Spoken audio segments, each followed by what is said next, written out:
Hey everybody, we're here with Ryan Warzecha and Carl Johnson from Cyan Worlds, and we're going to be talking a little bit about abduction.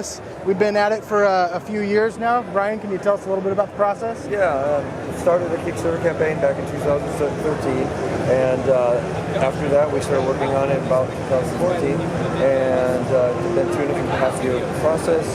We just launched last year on PC, Mac, with Oculus Rift and Vive support. 4 days ago we launched on the PS4 version, and we're working on PSVR right now. So awesome. Now I know a large portion of our audience are diehard Myst fans from day one when you guys were just a tiny operation in Spokane, Washington, right? Yeah. So can you tell us a little bit about just the journey that you've been through and coming from, I don't know, when did you come on to the series? I originally was on 2002. I got hired out at Cyan in community management and then moved up from there. Carl, you kind of were a fan too. I was a fan, and we've all both kind of worked our way up through the company. I came in around 2003 during the Guru project, the very tail end of it. Okay.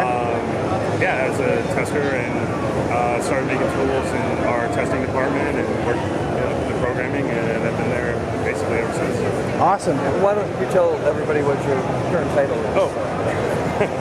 We have a joke.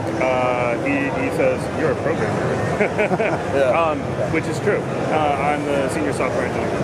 So. Senior software engineer, awesome. Yeah. So then, when you were working on Uru, how much of a contrast is it between going from like what was a proprietary tool, right, to shifting over to Unreal Engine?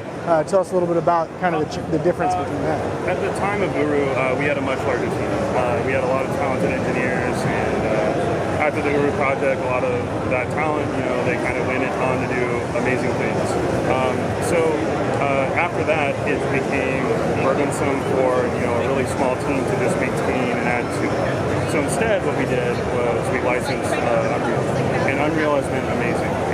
It leaves a lot of the feature set on another company, and we go in and we can modify it, we can do whatever we need to, but we can focus on the game. We can just laser focus on what we need to do to make everybody happy, make that gameplay work, as opposed to just like engine features and things, bells and whistles that we really appreciate, but ultimately that aren't our largest focus. Awesome. So with Unreal Engine 4, I know that it's very friendly to programmers, being able to include custom C++ classes, but it also contains the blueprint system to sort of like spitball game mechanics and things. How much do you guys use each of those? Like, is there a heavy emphasis on blueprint, or do you kind of drive it back to the custom code a lot?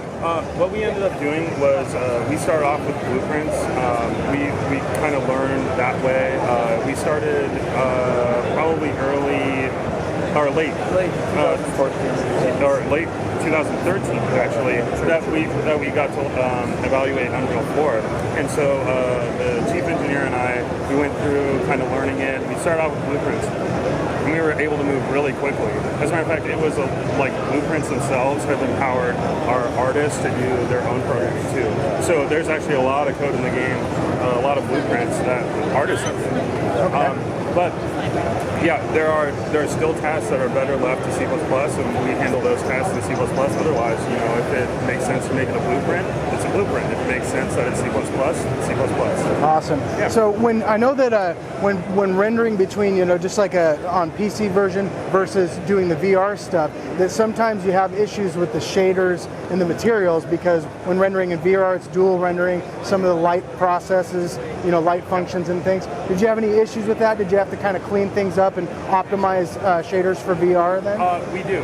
But we did it based on just overall material quality. So there's a low, medium, high material quality setting, and in Unreal they expose that through their. I'm trying to think of their shader thing.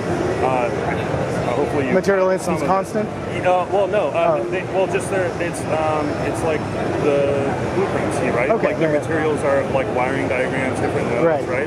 So they have one for the material quality, and we use their low, medium, high material quality settings for just picking the overall quality of the material itself, so that we can make like low quality or like lower impact shaders, just kind of depending on the material itself. But in our game, we actually don't don't limit you. So if you want to ramp the materials up to like the highest quality setting that would be on the PC 2D version, Yeah. you can do that. Yeah, because I got